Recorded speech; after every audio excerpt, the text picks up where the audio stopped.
Olá, irmãos, boa noite. Estamos dando início a este culto, esse domingo, 21 de junho de 2020. Eu estava fazendo uma contabilidade, uma contagem rápida, desde a primeira mensagem que eu publiquei no YouTube para a nossa congregação e, por extensão, para os familiares, amigos e conhecidos. E ontem, todas as postagens de vídeos, de estudos, de reflexões, de pregações, ontem foi o número 120 mais ou menos.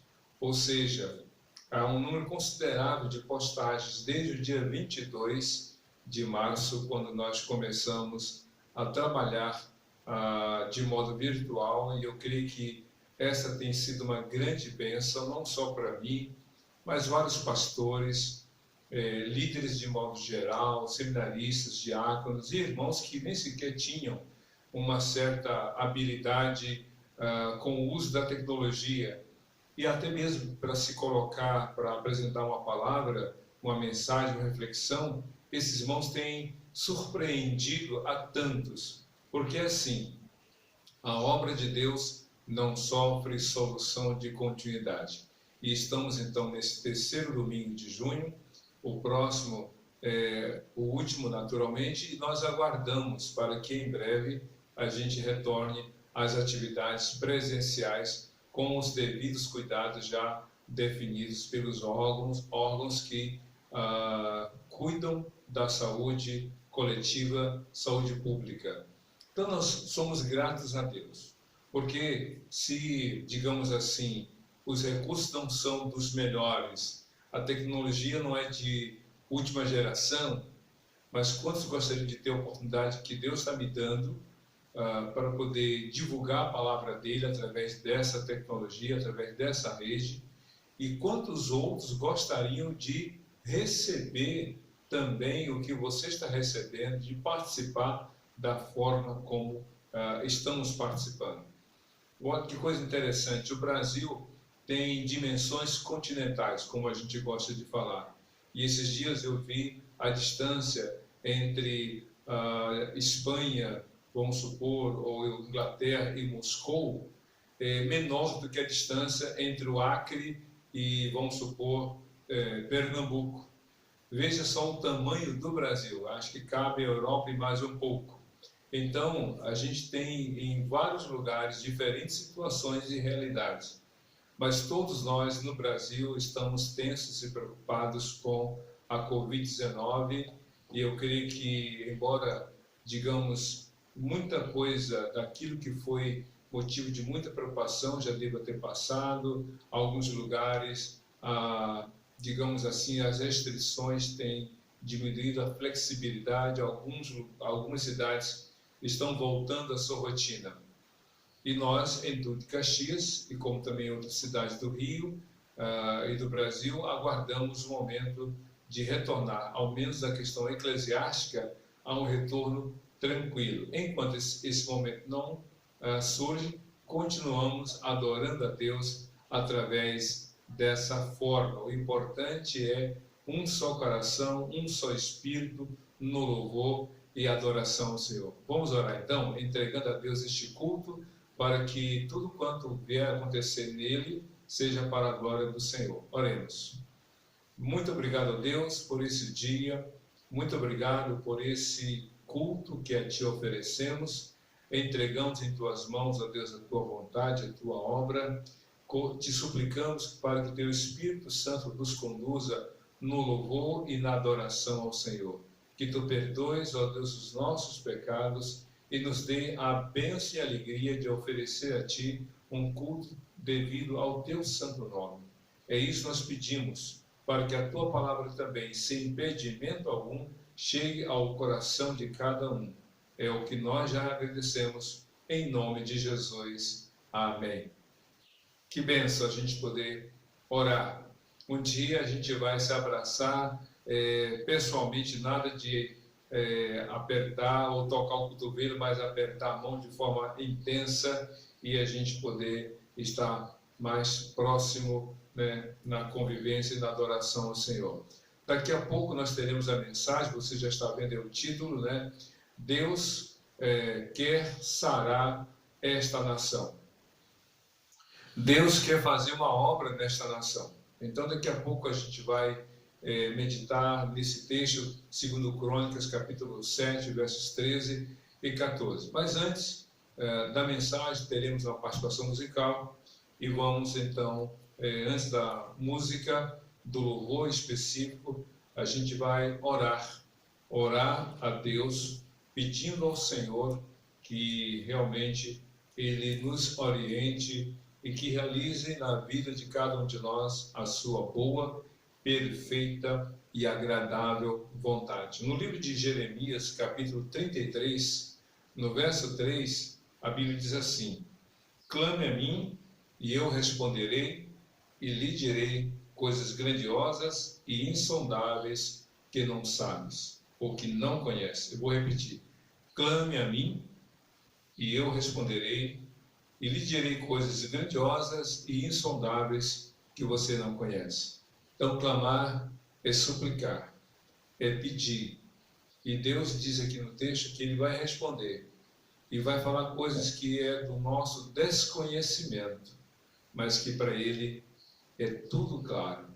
Você talvez não esteja entendendo o porquê de passar por certas situações, talvez você não esteja entendendo o porquê passar por momentos tão difíceis, talvez uma notícia que você recebeu, você não entende o porquê, mas Deus sabe.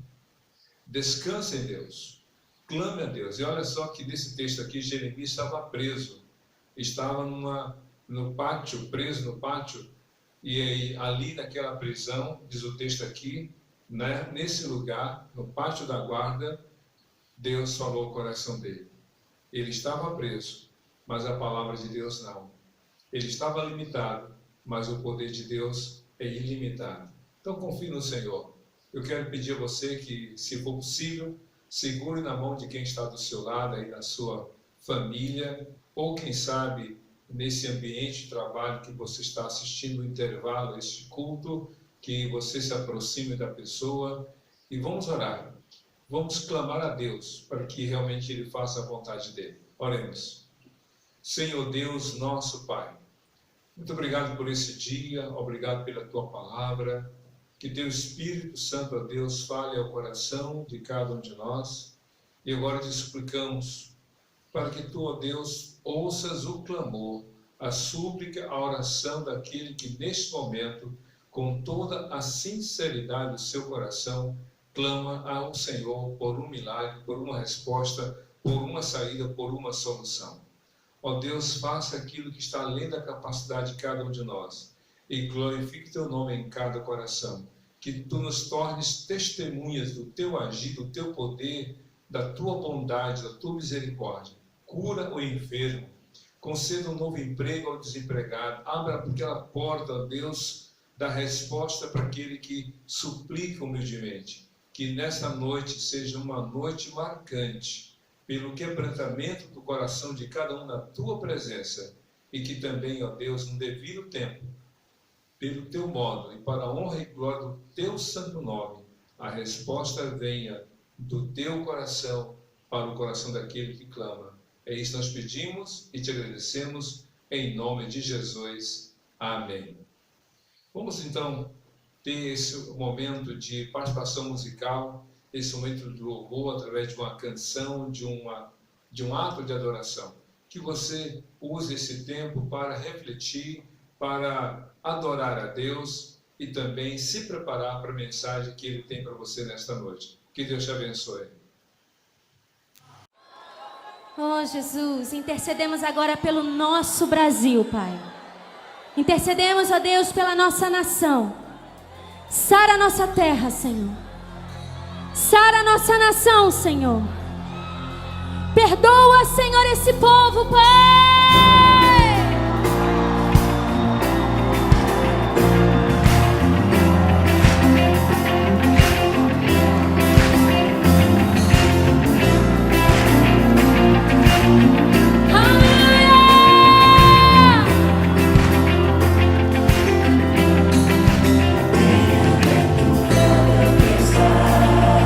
Cantem bem alto.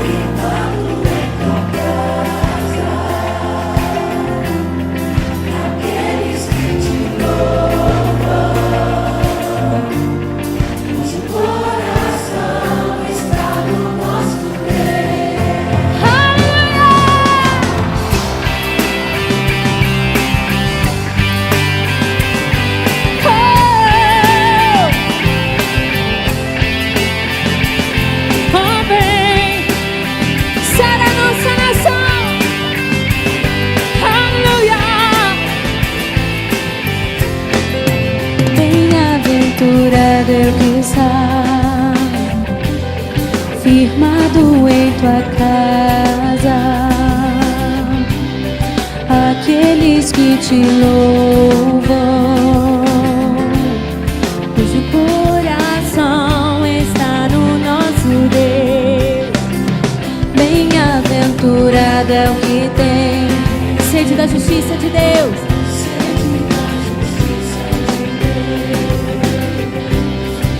Aqueles que são filhos da luz, cuja força vem do nosso Deus. Levanta suas mãos e diga: sobre nós queremos tua glória, sobre nós, oh meu Deus, oh meu Deus, nossa oração altíssimo, sara essa nação, da igreja que te adora.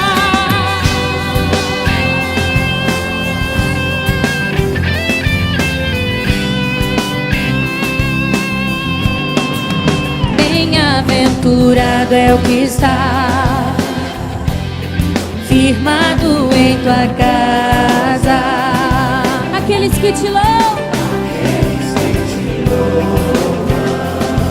Diga comigo: cujo coração está no nosso Deus, que o teu reino venha. Faça assim comigo: venha o teu reino, Senhor. Queremos tua glória. Oh meu Deus, oh meu Deus, nossa oração altíssima,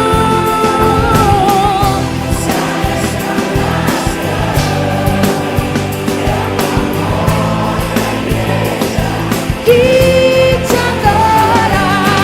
Oh meu Deus, altíssimo, sara essa nação, é o clamor da igreja que te adora.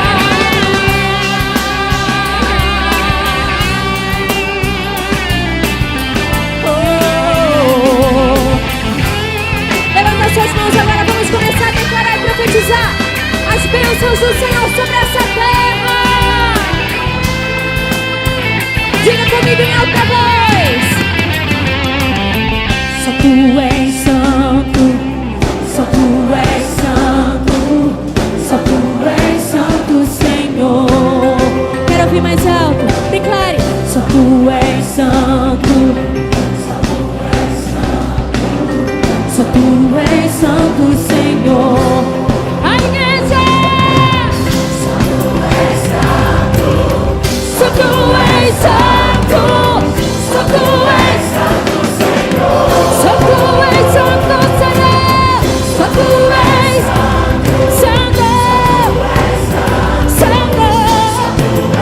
santo, Senhor.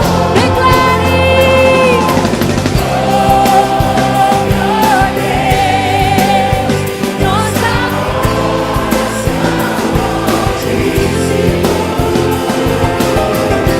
sara essa nação, é o clamor da igreja que te adora. Oh meu Deus,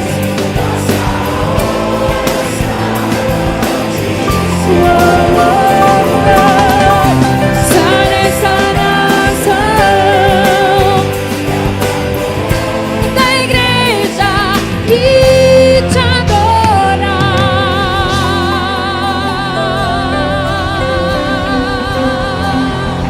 Onde está a igreja do Senhor que o adora? Adoramos, Senhor.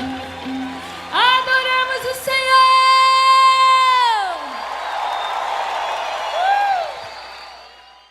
Sem dúvida alguma, Deus preparou o seu coração para a mensagem nesta hora. Você, com o louvor, com a canção que ouviu, adorou a Deus, expressou sua gratidão, mas também Deus preparou seu coração para esta ocasião de nós ouvirmos a palavra dele. Então quero convidá-lo a abrir sua Bíblia no segundo livro de Crônicas, capítulo 7. Geralmente a gente lê muito o verso 14. Pode ser que você já tenha lido esse verso 14 de 2 Crônicas 7, deve ter ouvido alguém recitar, ou então até mesmo uma mensagem você já deve ter ouvido sobre esse texto. Mas agora eu coloquei na tela o verso 13, mas eu quero ler a partir do verso 14. Então, vamos ampliar essa leitura do verso 12 ao verso 14 de 2 Crônicas 7. Diz assim: o Senhor lhe apareceu a Salomão,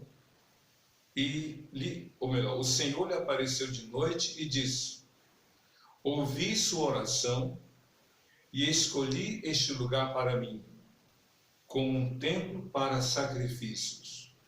Se eu fechar o céu para que não chova, ou mandar que os gafanhotos devorem o país, ou sobre o meu povo enviar uma praga, se o meu povo, que se chama pelo meu nome, se humilhar e orar, e buscar a minha face, e se afastar dos seus maus caminhos, dos céus o ouvirei, perdoarei o seu pecado e curarei a sua terra.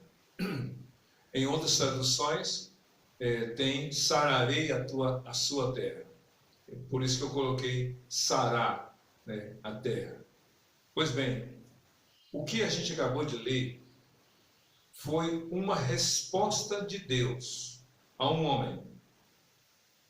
Deus, numa noite, em sonho, Deus apareceu a Salomão, e então naquela noite Deus falou com Salomão, como Deus havia falado com Salomão no início do seu reinado, quando ele, depois de ter, digamos assim, dado início à sua monarquia, ao seu reinado como sucessor de Davi, seu pai. Naquela noite, em Gibeá, Deus apareceu a ele e disse: peça o que você desejar. Eu fico imaginando o que você pediria, o que eu pediria se Deus chegasse para você ou para mim e dissesse: peça o que desejar e eu darei. O que você pediria? O que eu pediria? Talvez seja esse tema para outra mensagem. Mas o fato é que, passado muitos anos, Salomão então resolveu, segundo a direção de Deus, construir o templo que havia sido definido lá no período do reinado de seu pai Davi. Davi desejou construir o templo, Deus disse não, e havia prometido: teu filho, que nascerá dos teus lombos, teu sucessor é que vai construir. E de fato, depois de 7 anos, que foi o tempo levado para construir, 7 anos que foi de tempo de recursos investidos para construir o templo. Então Salomão vai realizar um culto de consagração daquele espaço, daquele lugar, para cultuar o Senhor. E segundo a maquete que foi feita lá em Jerusalém, eu ainda não fui a Jerusalém, um dia quem sabe, mas existe uma maquete lá que mostra a Jerusalém antiga no tempo do início da igreja cristã, talvez um tempinho antes, e segundo aquela maquete que retrata quase que fielmente aquele período da igreja cristã, o espaço do templo ocupava praticamente 1/4 da cidade, tão grandioso que era o templo, o espaço ao seu redor e o próprio templo em si, de tão grandioso. Então, a cidade vivia praticamente voltada para aquele espaço de adoração e louvor. E como Salomão ainda era o rei de um reino unido, então todos os moradores de Israel, de Dan a Berseba, como assim a Bíblia expressa para falar da totalidade do território e da população israelita, todos eles, de Dan a Berseba, imagine do nordeste ao sul, todos se moveram para ir ao templo para aquele dia de inauguração. E diz a Bíblia que durante a inauguração do culto e louvor das canções, a glória de Deus se manifestou naquele tempo, de modo que nem os sacerdotes e levitas puderam permanecer ali. Todos saíram porque a glória de Deus foi algo extraordinário. E aí nos indica cá para nós que a glória de Deus é maior do que o templo. O templo foi construído para adoração a Deus, mas Deus é maior do que o templo. O templo não pode ser alvo de adoração. Ninguém deve valorizar mais o lugar do que o ato de culto e louvor a Deus. O lugar é secundário. A prova disso é que estamos em quarentena, os templos fechados, mas continuamos adorando e louvando a Deus. Pois bem, a glória de Deus se manifestou uma fumaça tão forte, manifestando a glória de Deus, que todos saíram. E aí, depois de dias de festa, de louvor, adoração, agora no silêncio, na individualidade da vida de Salomão, na intimidade entre Salomão e Deus, Deus e Salomão, então Deus fala algumas coisas para Salomão. E por que Deus respondeu? Se você ler 2 Crônicas, capítulo 6, você vai ver ali todo o processo do louvor, do culto e aquela longa e extensa oração que Salomão fez, inaugurando aquele templo. E naquela oração que Salomão fez, no capítulo 6 de 2 Crônicas, ele fala da gratidão que ele teve pelo fato de ter sido escolhido para ser o construtor do templo, o reinado que Deus havia prometido a Davi e que agora se realizava na vida de Salomão como sucessor, e tudo mais, todas as coisas boas, o ajuntamento do povo, a dedicação, as ofertas, os sacrifícios ali feitos. E então ele ora. Mas além de falar sobre todas essas questões, ele fala sobre hipóteses. E as hipóteses são várias. As hipóteses é de guerras, é de perdas, é de perseguição, é de serem levados cativos para outras nações, como era comum naquela época, as nações serem invadidas e os seus moradores deportados. Então ele vai falando sobre hipóteses, como não só nas questões de guerra entre as nações, de invasão, de perdas, de cativeiro, mas ele fala também de prisões, ele fala de pestes, ele fala de pragas, ele fala de falta de chuva, de terra seca. Ele apresenta uma série de hipóteses, de possibilidades, mas em cada uma daquelas terríveis possibilidades, Salomão coloca: e se nesse momento de seca, de invasão, de deportação, de doença, de falta de colheita, de falta de possibilidade de uma vida tranquila, se o teu povo orar, ouça, atenda, Senhor. É esse o ponto. Não importa a situação que Salomão ali apresenta como hipótese, o que ele coloca em questão é: se em cada uma dessas situações o teu povo orar neste lugar, ou de onde estiver, com o seu olhar voltado para este lugar, que tu ouças do céu e que tu respondas a cada súplica. Que coisa maravilhosa! Não importa o lugar, o que importa é o coração voltado para Deus. Na sua casa, no seu trabalho, dentro do ônibus, no carro, na fila do banco, em qualquer lugar, se você realmente dobrar o seu joelho e de coração clamar a Deus, saiba que realmente Deus vai ouvir. Mas Salomão faz essa oração hipotética de situações e diz amém. E ele vai para casa e despede do povo, né? Manda o povo com alegria para a sua casa. E então Deus, naquela noite, Deus fala exatamente isso, no verso 12 de 2 Crônicas 7. Ouvi sua oração e escolhi este lugar para mim, como um templo para sacrifícios. É como se Deus estivesse dizendo outras palavras: eu sei o que você pediu, eu sei o que você está colocando, eu sei qual é o propósito para a construção desse templo e eu o aprovo. Só que na resposta de Deus, Deus vai além do templo. Deus vai além daquele lugar. Deus estava dizendo, sim, esse lugar é o lugar de culto, de louvor e sacrifícios.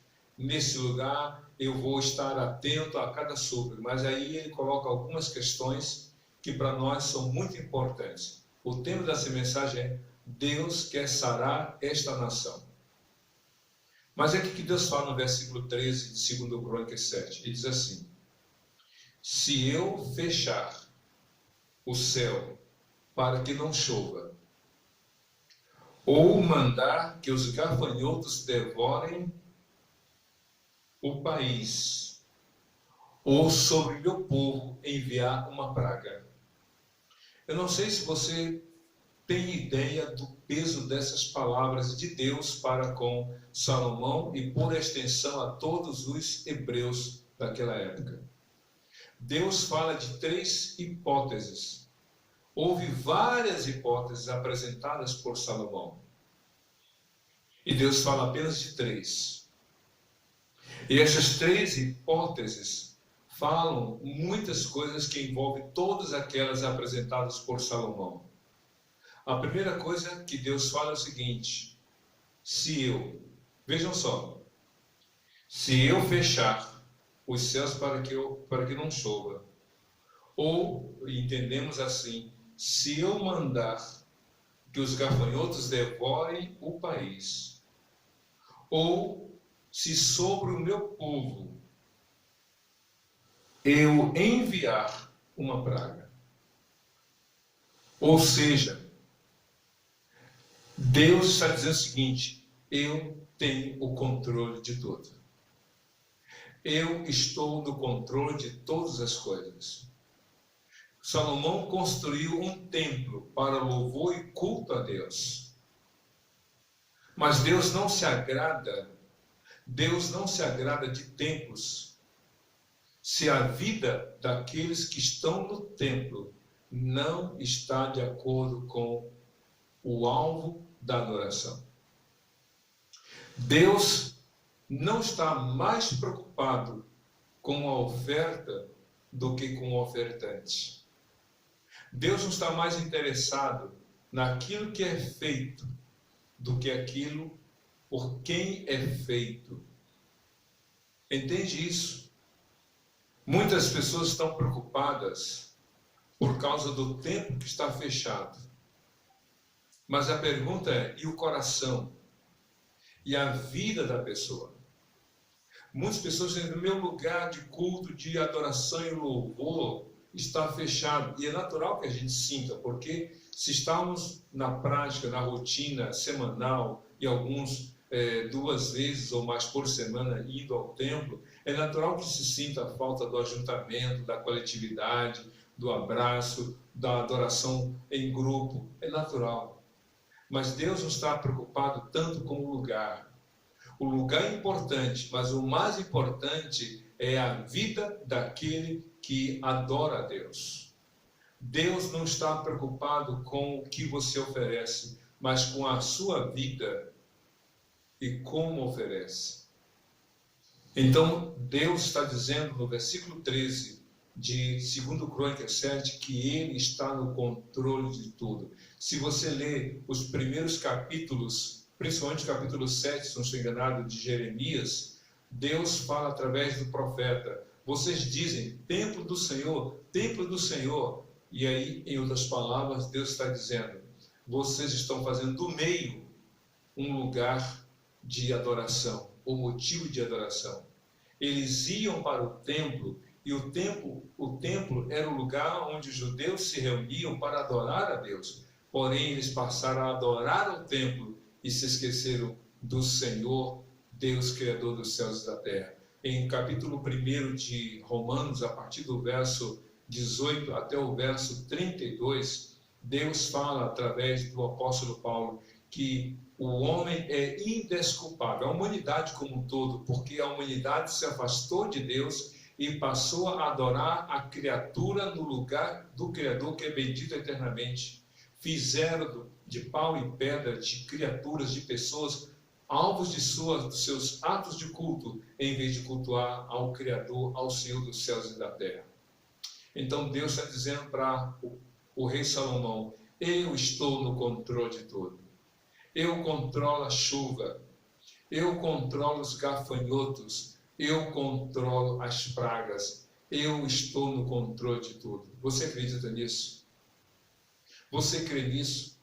Talvez você possa bater no peito e dizer: eu estou no controle do meu carro, eu estou no controle do celular, eu estou no controle da TV, eu estou no controle da casa, eu estou no controle do microfone, eu estou no controle de toda a estrutura para o culto, eu estou no controle da minha vida. Alguns podem até dizer assim, lendo engano. Quem está no controle de tudo é o Senhor. Se você ler o Salmo 104, no meio do Salmo, o escritor disse: tu, Senhor, tiras o ar, o oxigênio de toda criatura perece, porque toda criatura depende do Senhor. Que coisa maravilhosa.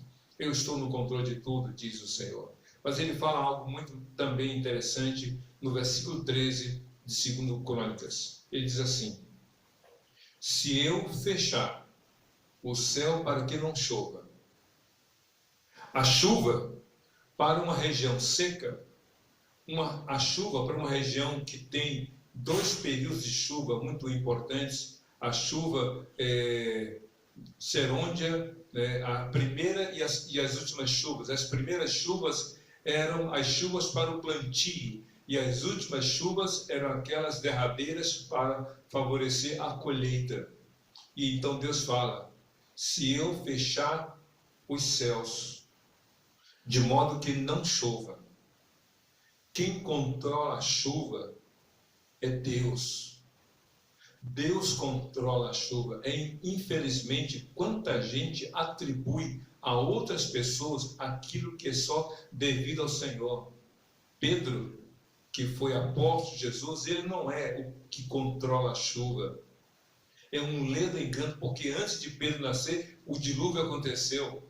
E quantas vezes Deus disse chova, e Deus disse também não chova. Se você ler o livro de 1 Reis, capítulo 17, 18, 19, você vai ver que Deus manda o profeta Elias dizer para o rei Acabe: daqui a algum tempo não vai chover, e serão 3 anos e meio sem uma gota do céu caindo. E de fato, durante 3 anos e meio não choveu. Mas diz a Bíblia que após esse tempo, Deus disse para Elias: avise a todos que vai chover. E choveu torrencialmente. Sabe por quê? Deus controla a chuva. Se eu cerrar, numa outra linguagem, se eu cerrar no texto, se eu fechar o céu de modo que não chova, Deus controla. Não adianta você pedir a Pedro, a Paulo, a João, a quem quer que seja que viveu nesta terra, que morreu, para que ele faça alguma coisa por você. Não fará, porque os mortos não podem nem ouvir e muito menos agir em favor dos vivos. Quem controla é Jesus. Quem controla é Deus. Jesus disse lá em Mateus capítulo 5 que Deus faz a chuva cair sobre maus e bons e o sol brilhar sobre justos e injustos. Deus controla tudo. Mas ele fala: se eu fechar o céu de modo que não chova. E como disse antes, para uma terra que depende de água para que haja plantio e colheita, a chuva realmente era essencial. Mas Deus disse: quando eu quero, chove. E quando eu não quero, não chove. Se está chovendo bênçãos na sua vida, dê glórias a Deus. Mas se não está chovendo ainda, diga glórias ao Senhor, porque o Senhor sabe de tudo, o Senhor conhece tudo, o Senhor pode tudo. Mas a segunda coisa que Deus fala é o seguinte: ou se eu mandar gafanhotos devorarem o país. Se você lê os profetas menores, como Joel, principalmente, que ele fala dos 4 tipos de etapas ou fases do gafanhoto. E é interessante que o profeta Joel, ao apresentar essas 4 fases do gafanhoto, alguns dizem que são 4 fases, outros dizem que são tipos diferentes, mas vejam só, vou ler aqui para você. Contem, Joel 1, versículo 3. Contem aos filhos o que aconteceu e eles aos seus netos, e os seus netos à geração seguinte. O que o gafanhoto cortador deixou, o gafanhoto peregrino comeu. E o que o gafanhoto peregrino deixou, o gafanhoto devastador comeu. E o que o gafanhoto devastador comeu, o gafanhoto devorador comeu. 4 tipos diferentes, ou 4 fases diferentes, como alguns dizem. 4 espécies diferentes de gafanhotos. E gafanhoto, você nunca vê um sozinho. Como ataque, não. Geralmente os gafanhotos agem em bando, como alguns dizem. E você deve lembrar muito bem do que aconteceu no Egito. Como Deus mandou gafanhotos que comeram todo o plantio, tudo que era verde, de folhas, de flores, de caules, de vegetal, tudo que era verde foi devorado pelos gafanhotos no Egito. E Deus disse: se eu mandar que os gafanhotos devorem o país. Sabe o que é isso? Pobreza. A falta de chuva, escute bem, a falta de chuva é o trabalho sem resultado. Todo investimento no plantio, mas sem chuva, a semente não recebe umidade, a semente não germina, não brota, não cresce, não frutifica. Mas aqui Deus faz o seguinte: se eu mandar os gafanhotos que devorem a terra. Quem controla os gafanhotos? Quem controla a natureza? É Deus. Recentemente você deve ter ouvido aí pelas redes sociais o que aconteceu em alguns países. Esses bandos de gafanhotos que têm atacado, dizimado lugares. E aí Deus fala no final: ou se enviar, e sobre o meu povo enviar uma praga. A palavra praga, em algumas traduções, fala de peste, de doença. A terra, a falta de chuva compromete a terra, o gafanhoto devora o que está no campo, mas a praga atinge o indivíduo. Muitos estão dizendo, sem nenhuma base, estão dizendo que a Covid-19, a doença provocada pelo novo coronavírus, é uma praga semelhante à do Egito. Não há comprovação, porque não há nenhuma evidência, até porque a do Egito foi individual, num lugar, num país. A Covid-19 ou o novo coronavírus se tornou uma pandemia atingindo a muitos países. Mas Deus disse: se eu enviar a praga, ou melhor, sobre o meu povo enviar uma praga. Isso quer dizer o quê? Que é o indivíduo, que são as pessoas que são atingidas. Deus controla tudo.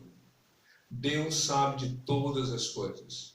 E Ele pode permitir que pestes, que doenças atinjam as pessoas. E aí você pergunta: que Deus é esse que pode e muitas vezes permite que não chova, ou que venha gafanhotos, ou que venha peste? Por que Deus permite isso? Veja só o verso 14. A razão de tudo isso que Deus permite que aconteça, que atinja o povo, seja de forma indireta, seja de forma direta. Indireta, a falta de chuva, ou o campo não produzir, ou o trabalho não render em termos de recursos, ou mesmo de forma direta atingindo a pessoa na sua vida pessoal, na sua saúde comprometida. Qual é a expectativa? Vejam só no verso 14. Se o meu povo, que se chama pelo meu nome, se humilhar e orar e buscar a minha face e se afastar dos seus maus caminhos, dos céus o ouvirei, perdoarei o seu pecado e sararei e curarei a sua terra. Deus quer sarar esta nação. Deus não quer o mal de ninguém.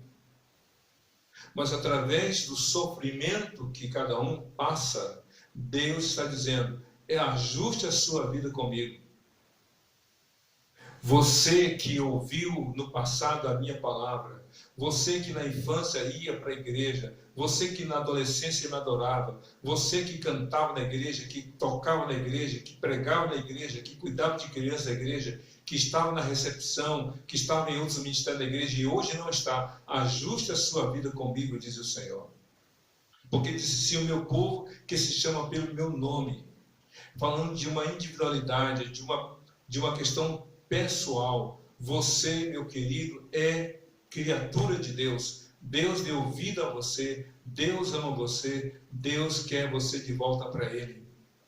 Se o povo que se chama pelo meu nome, eu me lembro que eu fui uma vez à região dos Lagos, há muitos anos atrás, e lá na cidade de Rio das Ostras, eu vi pessoas numa fila e eu perguntei o que é isso?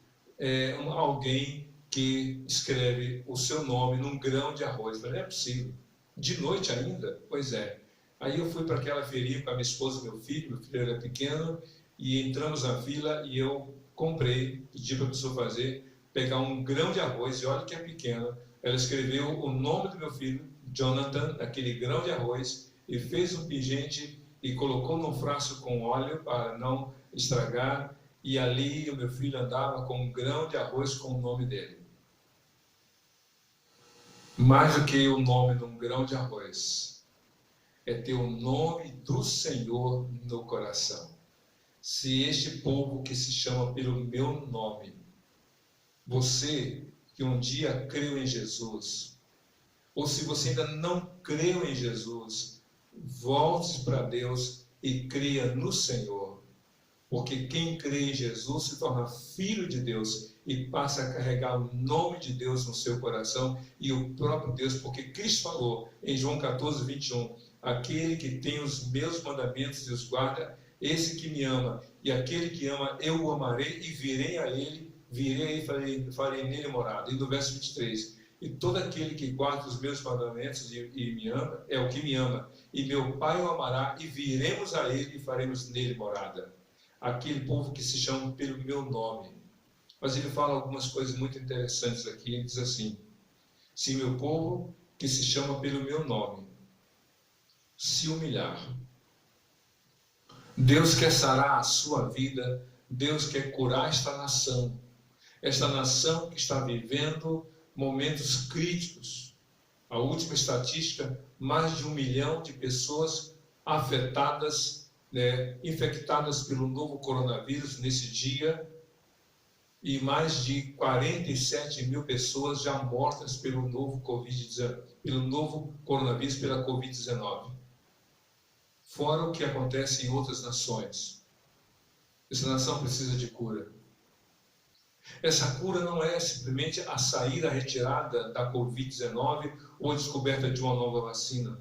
São muitas outras coisas que estão afetando esta nação.